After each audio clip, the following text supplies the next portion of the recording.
Assalamualaikum warahmatullahi wabarakatuh. Pada pertemuan ini saya akan menjelaskan tentang faktor interaksi pada human-computer interaction.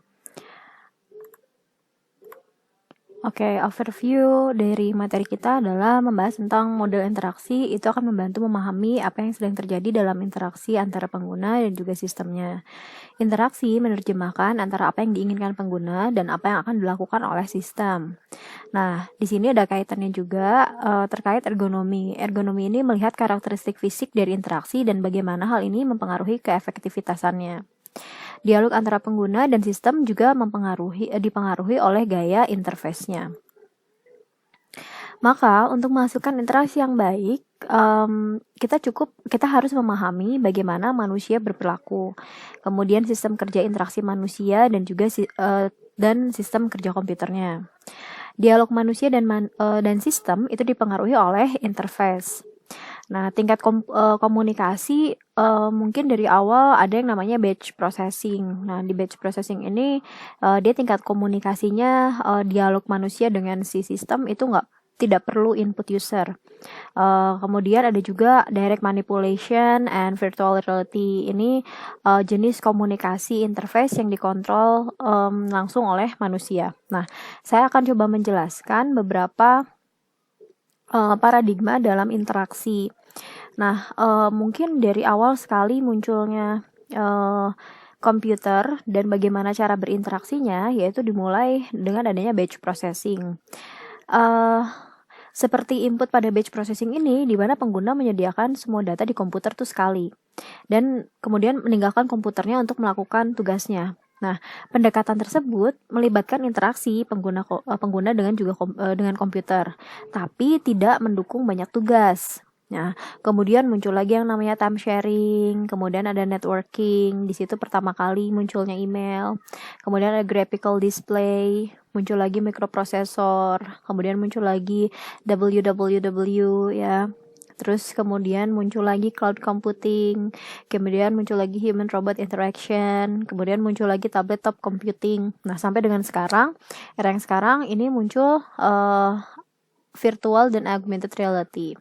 Jadi tingkat interaksi yang tinggi itu seperti direct manipulation, ya direct manipulation dan juga seperti virtual reality tadi yang sudah saya jelaskan. Jadi pengguna tuh bisa terus-terusan memberikan input, perintah, dan juga menerima feedback gitu. Jadi interaksinya kalau dari zaman dulu tahun 50-an itu jenis interaksinya sangat minim sekali. Jadi si komputer hanya diberikan satu kali tugas, kemudian tidak mendukung banyak tugas di situ gitu ya. Artinya tidak terlalu banyak interaksi. Nah, makin kesini sistem yang telah didukung oleh direct manipulation dan juga seperti virtual reality itu memberikan banyak peran bagi si pengguna untuk memberikan input dan juga menerima feedback. Nah, oleh karena itu ada siklus interaksi. Jadi menurut Donald Norman atau Don Norman, siklus interaksi itu dibagi menjadi dua, yaitu eksekusi dan juga evaluasi. Sekarang kita lihat siklusnya.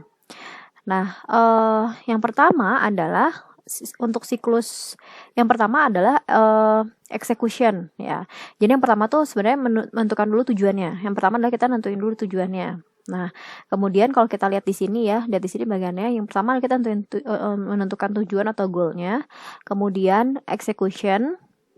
Dari execution ini kita akan melihat kondisi sistemnya. Nah, dari sini kemudian kita melakukan evaluasi, ya evaluation. Oke, sekarang jadi setelah kita menentukan tujuan, yang selanjutnya adalah kita memformulakan intention atau aksi. Jadi setelah goal itu masuk ke execution.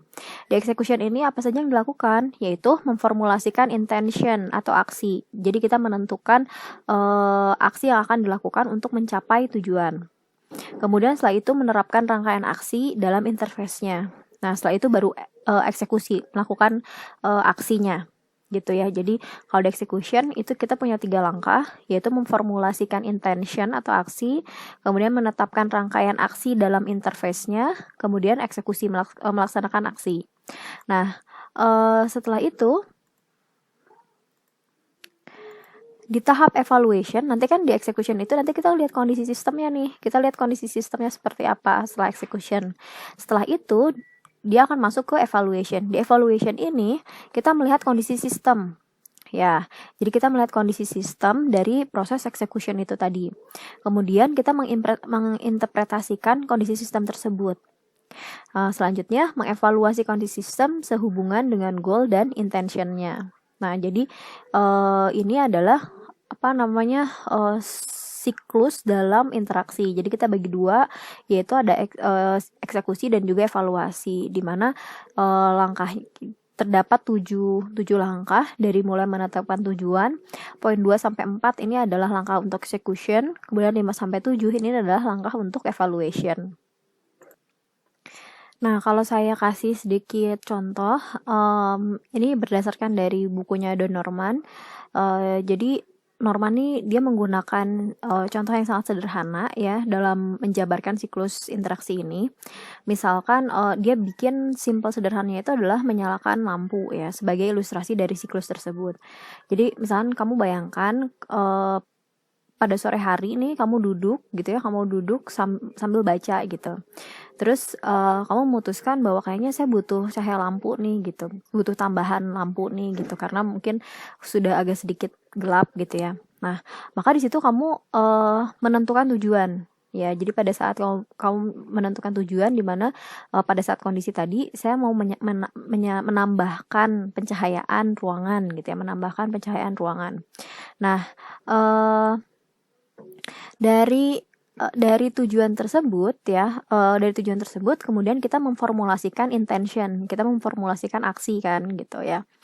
Bisa jadi misalkan aksinya gimana nih supaya kita bisa menambah pencahayaan. Mungkin kita bisa menyalakan lampu duduk gitu ya, lampu meja gitu ya. Kita bisa menyalakan lampu meja atau kita bisa menyalakan lampu di tengah ruangan lagi misalkan gitu ya. Kemudian itu kan berarti kita memformulasikan intention nih. Nah, menetapkan rangkaiannya. Kalau saya mau menyalakan si lampu meja gitu ya, rangkaian aksinya gimana? Saya akan jalan gitu ya, jalan kemudian di switch on gitu lampunya ya kan gitu. Tapi mungkin beda lagi kalau seumpamanya di deket di deket saklar lampu itu ada orang gitu ya, ada saudara kita gitu ya, atau ada orang rumah, kita bisa minta tolong kan gitu ya. Jadi rangkaian aksinya kita bisa minta tolong untuk menyalakan saklar gitu ya, untuk menyalakan lampu gitu. Nah, itu rangkaian aksi ya kan, itu rangkaian aksinya. Tapi goalnya sama kan gitu ya, Nah, kemudian ya laksanakan aksinya. Jadi kalau misalkan tadi kan intentionnya adalah menyalakan lampu meja gitu ya, atau menyalakan lampu di tengah ruangan gitu. Terus rangkaian aksinya apa? Tadi kamu jalan menghampiri si saklar lampu, kemudian di switch on gitu ya. Atau tadi misalnya kalau ada orang lain deket situ, berarti minta tolong gitu. Itu rangkaian aksinya. Kemudian setelah itu kan Anda melakukan aksi. Kalau misalkan nggak ada orang di situ ya kamu jalan betul dieksekusi lah gitu ya. Goalnya kan tetap sama walaupun tadi intentionnya beda walaupun aksinya berbeda gitu ya. Goal dan intentionnya sama walaupun si rangkaian aksinya berbeda ya kan gitu. Nah, kemudian setelah kamu nyalakan, setelah kamu eksekusi, di situ adalah kita ngelihat kondisi sistem. Ya, di situ kita ngelihat kondisi sistem. Melihat kondisi sistem nih. Nah, kalau misalkan kondisi sistem ini kan berarti kondisinya antara nyala atau tetap mati gitu kan kondisi lampunya. Kondisi lampunya tetap nyala atau kondisi lampunya menjadi menyala atau tetap mati. Nah, pada kondisi ini Anda bisa menginterpretasikan kondisi sistemnya. Anda bisa menginterpretasikan kondisi sistem nih. Jadi kalau misalkan lampunya nggak nyala, ternyata kan ini kita lagi ngelihat kondisi sistem. Ketika kita ngelihat kondisi sistem, kemudian interpretasikan kondisi sistemnya. Kalau misalkan tadi lampunya nggak nyala, interpretasi kondisi sistemnya adalah bisa jadi misalkan si bohlam lampunya pecah misalnya gitu ya. Atau bisa jadi kalau misalnya tadi berhubungan dengan lampu meja misalkan belum dicolokin gitu misalkan ya. Nah, dari situ kita kan mengevaluasi lagi sih mengevaluasi kondisi sistem kan akhirnya. Nah, kalau misalnya tadi ternyata lampunya pecah gitu atau tadi belum dicolokin, berarti Anda harus menetapkan goal baru di situ kan gitu ya, netapin tujuan baru, kemudian balik lagi ke awal ngeformulasiin lagi dan sebagainya. Nah, tapi jika ternyata di sini kan lihat kondisi sistem, lampunya nyala, kemudian Anda interpretasikan kondisi sistem. Seberapa bagus sih kondisi lampunya? Ya, kemudian evaluasi. Kalau ternyata lampunya cukup terang, ya berarti proses siklusnya berhenti. Tapi kalau ternyata setelah Anda evaluasi ini lampunya kayaknya kurang terang deh gitu. Kayaknya saya harus nambahin 1 lampu lagi. Maka Anda akan balik lagi ke siklus yang awal, yaitu menetapkan tujuan. Nah, kurang lebih seperti itu proses dari analogi ya, ilustrasi dari siklus interaksi. Jadi pada saat siklus interaksi itu, gimana caranya supaya kita bikin suatu interaksi yang efektif gitu. Jadi ada 2 tahap, yaitu eksekusi juga evaluasi gitu ya. Jadi yang pertama pasti kan kita harus nentuin dulu tujuannya kan. Anda mau bikin misalkan sebelum saya pernah cerita gimana caranya supaya mau bikin ini misalnya kayak kemarin di Microsoft Word gitu misalkan ya, mau create new document gitu. Nah, berarti tujuannya apa? Create new document kan. Nah, kemudian intentionnya apa? Intentionnya berarti kita harus buka merujuk ke file kemudian new dokumen gitu ya. Kemudian tetapkan rangkaian aksinya gitu kan ya, user memegang mouse gitu ya, terus mengarahkan kursor misalkan gitu ya, mengarahkan kursor ke menu file kemudian diklik. Nah, itu rangkaian aksi, kemudian eksekusi. Nah, setelah itu dilihat kondisi sistemnya seperti apa gitu ya. Misalkan ternyata gagal meng-create dokumen gitu misalkan ya. Nah, itu adalah proses untuk kita membuat suatu interaksi. Nah, dari sini juga kita bisa tahu misalkan ternyata untuk membuat suatu new dokumen di Word itu dengan tadi ya eksekusinya dengan tadi rangkaian aksinya lewat menu file ternyata lebih lama ya, atau misalkan ada beberapa kendala di situ misalnya gitu ya. Maka kayak kemarin saya jelasin, berarti kita bisa buat shortcutnya misalnya dan lain sebagainya. Nah, oleh karena itu di sini berarti sebenarnya faktor eksekusi dan evaluasi ini itu sangat mempengaruhi terhadap interaksi gitu. Jadi eksekusi dan evaluasi itu interaksi yang baik itu harus meminimalisir yang namanya gulf atau jurang pemisah. Nah, kalau gulf ini berarti ada di 2 sisi ya, dari gulf execution sama gulf evaluation. Kalau gulf execution berarti perhatikan aksi-aksi yang dibentuk user tidak bisa dibentuk oleh sistem. Nah, jadi kalau jurang pemisah di execution di mana aksi yang diinputkan begitu ya, dilakukan oleh si pengguna itu tidak bisa direspon dengan baik oleh sistem. Ya, jadi aksi dari user itu sulit dirumuskan inputan sistemnya. Nah, kalau gulf of evaluation itu presentasi aksi tidak bisa diterima oleh si pengguna, nggak bisa dimengerti oleh si pengguna. Jadi feedback yang diberikan oleh si sistem komputer itu nggak sesuai atau tidak relevan dengan yang diinputkan oleh pengguna. Sehingga apa saja sih yang mempengaruhi si gulf itu? Nah, kalau dari gulf execution, berarti kan ini ada di si pengguna ya. Kalau gulf execution berarti ada di pengguna. Itu dipengaruhi oleh pemahaman perilaku sistemnya. Kemudian ada juga hubungan antara objek tampilan atau interaksinya. Kemudian kejelasan simbol atau icon-icon yang ada di interface-nya. Kemudian ketepatan umpan balik. Nah, kalau gulf of evaluation itu dipengaruhi oleh apa saja? Itu dipengaruhi oleh faktor ergonomis ya, kenyamanan kan. Kemudian layout tampilan dan juga relevansi informasi. Nah, sehingga kalau misalkan kita implementasikan tadi yang siklus dari Norman's model, itu dia akan menghasilkan ada 2 kesalahan lah. Kita sebut ada yang namanya slip, ada yang namanya mistake. Nah, ini berhubungan dengan gulf tadi gitu ya, gulf dari si interaction circle tadi ya.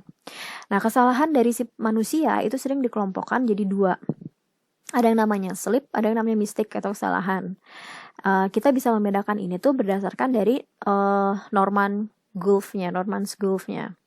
Ketika pengguna tuh salah ketik gitu ya, atau nggak sengaja mereka neken tombol tertentu gitu ya, pada waktu yang salah, itu kita sebut dengan slip. Kayak kemarin misalkan karena posisi button eksekusi itu biasanya di kanan gitu ya, tapi ternyata dia bikin sebelah kiri, nggak ngikutin read flow principle, itu disebut dengan slip gitu. Jadi kesalahan si user ngeklik atau ngetik gitu, itu disebut dengan slip. Penggunanya udah merumuskan tindakan dengan benar gitu, tapi pada saat dia menjalankan tindakan itu gagal gitu ya. Jadi dia udah tahu saya mau tekan tombol oke, tapi pada saat dieksekusi dia melakukan suatu slip gitu ya, tindakannya tuh jadi salah gitu. Nah, biasanya slip itu dapat dikoreksi dengan desain layar yang lebih baik, kemudian menempatkan lebih banyak ruang di antara tombol, kemudian tadi mungkin ngikutin read flow principle atau ngikutin prinsip desain yang baik dan benar gitu ya. Jadi hal-hal yang kayak gini tuh bisa dikurangi ya. Jadi desain layar yang lebih baik tuh maksudnya mungkin kalau misalkan Anda bikin mungkin layarnya terlalu kecil misalnya gitu ya, sementara resolusinya terlalu kecil gitu, sementara Anda punya banyak button di situ, nah bisa jadi terjadi kesalahan atau slip gitu. Nah, jika pengguna tidak mengetahui sistem dengan baik, pengguna mungkin bahkan tidak merumuskan tujuannya dengan benar. Nah, contohnya nih, kayak misalkan ada icon magnifying glass. Nah, sebenarnya kan fungsinya untuk fungsi search ya, gitu.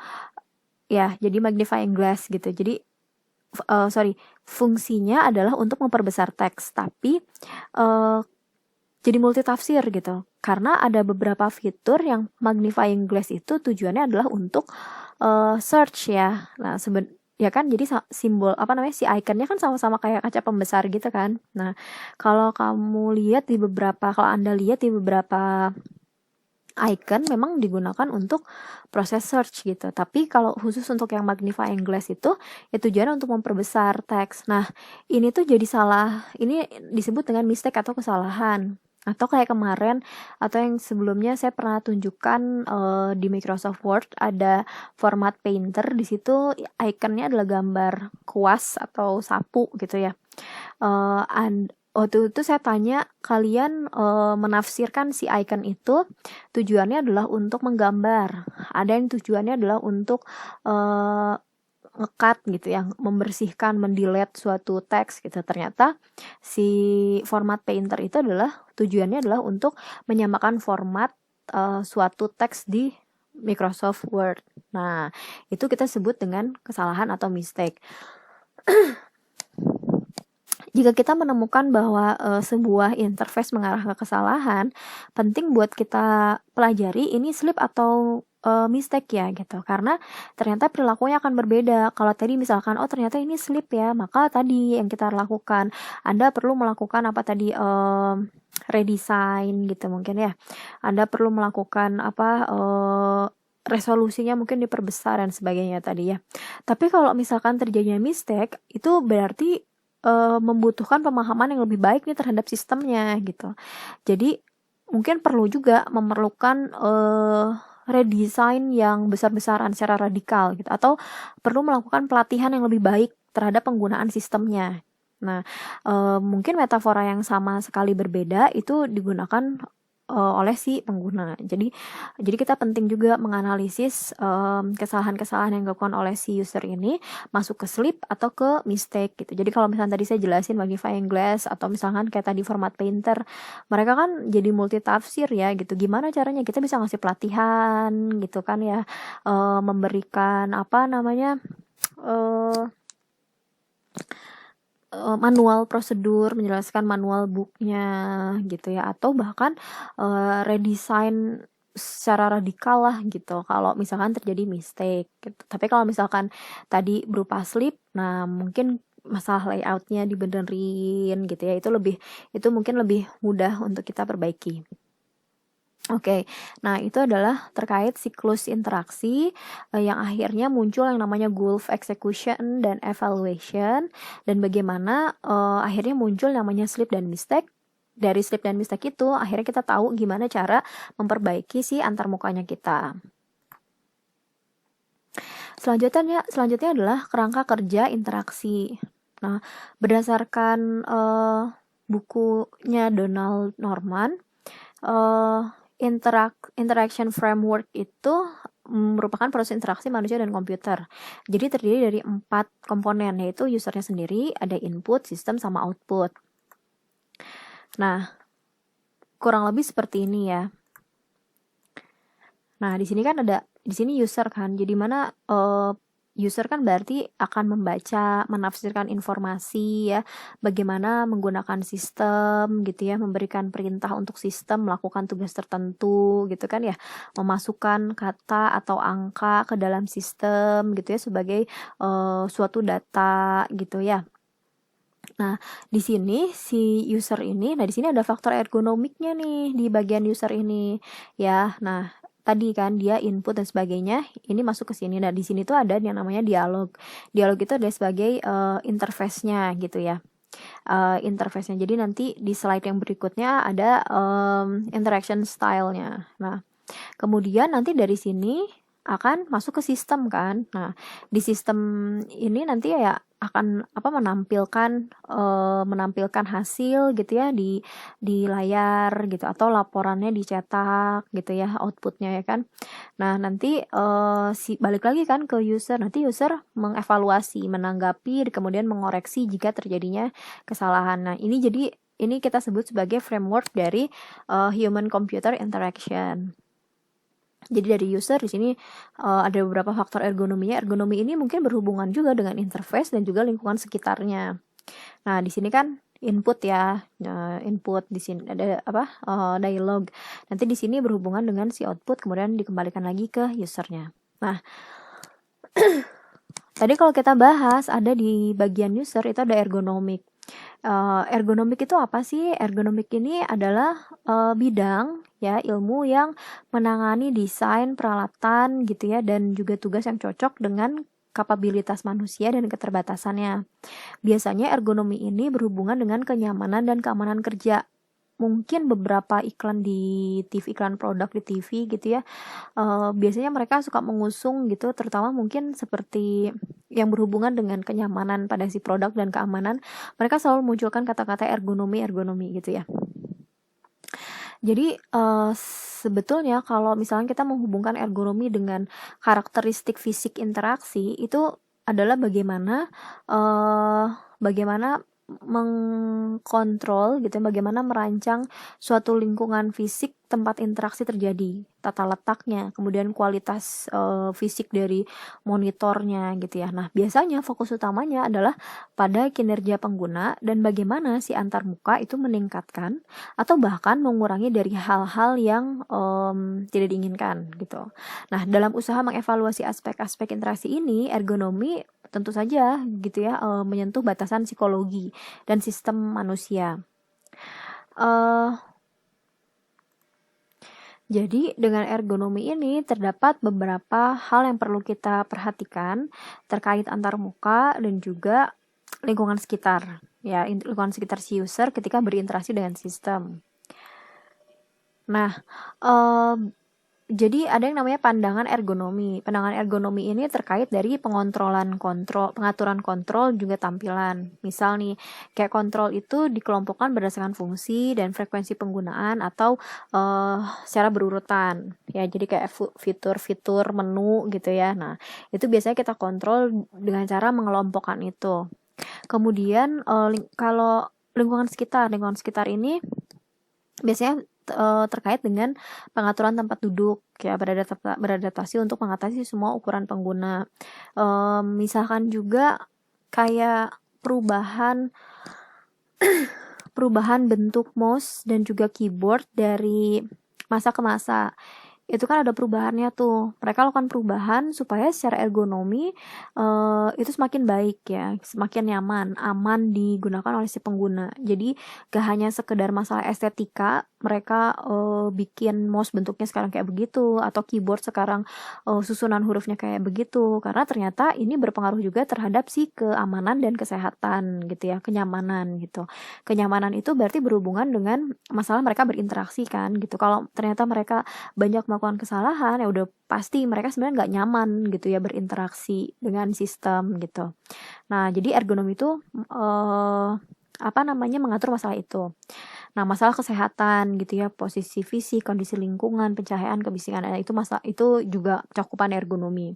Termasuk penggunaan warna gitu. Jadi kayak kemarin mungkin kita ngebahas, boleh nggak saya bikin kalau datanya banyak, saya bikin boundary terus dikasih warna-warna yang berbeda, misalnya ada pertanyaan seperti itu. Ternyata penggunaan warna ini juga berpengaruh terhadap aspek ergonominya gitu. Terlalu banyak warna itu juga akan menimbulkan suatu aspek yang kurang nyaman buat si pengguna. Nah ya, bisa jadi penggunaan warna yang banyak dan mencolok itu bahkan mendistraksi si pengguna, yang akhirnya mereka merasa nggak nyaman dan juga tidak aman gitu ya berinteraksi dengan sistemnya Anda gitu. Jadi kayak misalnya penggunaan warna merah tuh, nah biasanya itu khusus untuk yang sifatnya adalah peringatan gitu. Kalau misalkan makanya kan kenapa kalau misalnya ada error atau apa, mereka suka kasih warna merah gitu. Itu dari aspek ergonomi dan psikologinya si pengguna. Kalau misalkan warna hijau gitu ya, identik dengan sesuatu yang sifatnya adalah acceptable gitu ya. Nah, itu ternyata berpengaruh dari aspek ergonominya. Nah, ini ya dampak tidak memperhatikan aspek ergonomi ya akan berpengaruh terhadap kesehatan si penggunanya secara fisik. Oke, prinsip ergonomi secara fisik ya harus mudah dijangkau, kemudian bekerja dengan postur yang sesuai, mengurangi pengeluaran tenaga yang berlebihan gitu ya, meminimalkan kontak stres itu yang paling penting, karena pada saat kita bikin suatu sistem antar muka yang tidak memperhatikan prinsip ergonomi, itu bisa jadi tingkat stresnya makin tinggi gitu ya.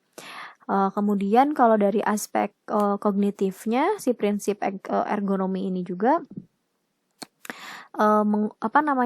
harus ada standarisasi ya, sampai dengan memberikan umpan balik secara cepat gitu. Itu aspek ergonomi juga ya, tapi dari sisi kognitifnya. Terus memberikan stimulan yang bervariasi sesuai kondisi, bikin pattern, kemudian memberikan gambaran yang jelas, informasi yang relevan gitu ya, detail gitu ya.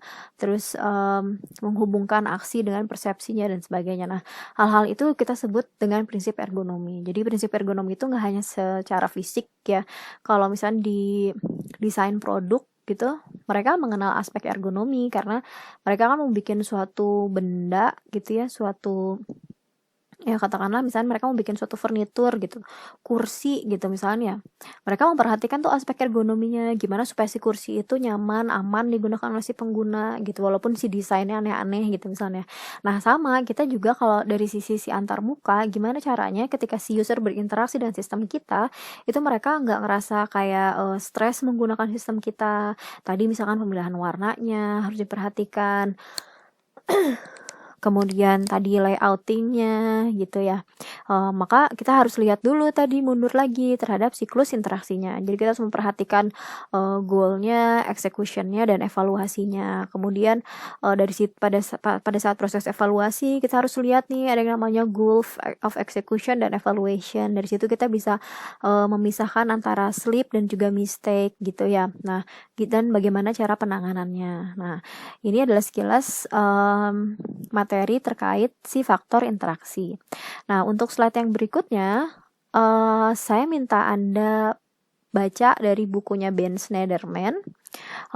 Di situ sudah disiapkan di learningnya, dan juga ada slide terkait interaction style. Nah, coba Anda pelajari, Anda baca, nanti kita akan diskusikan di Vicon minggu ini. Sekian pembahasan dari saya tutup. Wassalamualaikum warahmatullahi wabarakatuh.